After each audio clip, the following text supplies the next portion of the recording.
जमाने में देखिए, यूरोप में क्या है, ठंडा वातावरण है, मसाले होते नहीं, केवल कुछ चीजें खाने की होती है। वहां पर जो भोजन करते हैं वो बहुत सादा भोजन करते हैं, क्योंकि मसाले नहीं थे यूरोप में।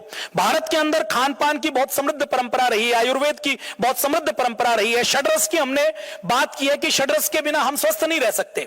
लेकिन भारत के बाहर यूरोप के देशों की बात करें तो 6 महीने इतनी ज्यादा ठंड पड़ती है, बाकी जो ठंड नहीं पड़ती, वहां पर भी उनके पास मसाले नहीं थे। तो उस समय अपने भारत से काली मिर्च की तरह कई प्रकार के मसाले जाते थे। उन लोगों ने जब उस मसाले का टेस्ट चखा तो उन मसाले की उनको आदत पड़ गई कि मसाले के बिना भोजन बहुत बेस्वाद लगना पड़ा। पहले भारत से तुर्की के रास्ते यूरोप के साथ व्यापार होता था। अब 13वीं 14वीं शताब्दी में क्या हुआ, तुर्की में, यूरेशिया के मार्ग में युद्ध का वातावरण हो गया। तुर्की का यूरोप के साथ युद्ध हो गया तो वो जो जमीन का रास्ता है वो कट गया।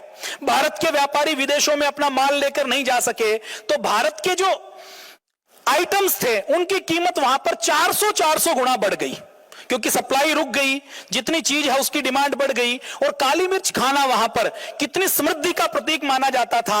आप अंदाजा लगाइए कि यूरोप के जो धनी से धनी व्यक्ति होते थे, जिनके पास कई 100 एकड़ का फार्म हाउस होता था, कई लोग काम करते थे, वो अपने घर में, जैसे अपने यहां हम किसी महंगे सोने चांदी के आइटम को सजाकर रखते हैं ना, ऐसे ही वो अपने घर में कांच के मर्तबान में, पारदर्शी मर्तबान में, जहां पर वो बैठते थे, जहां से वो उनको मिलने जुलने वाले कोई व्यक्ति आते थे, उस ड्राइंग रूम में काली मिर्च भर के रखते थे, केवल ये दिखाने के लिए कि देखो मेरी हैसियत है, मैं खाने में काली मिर्च डालकर खा सकता हूं। उस समय जो भारत की काली मिर्च है उसकी पूरी दुनिया में मांग होती थी, और काली मिर्च केवल अमीर लोग खा सकते थे। काली मिर्च इतनी महंगी थी कि वो सोने चांदी के बराबर बेची जाती थी।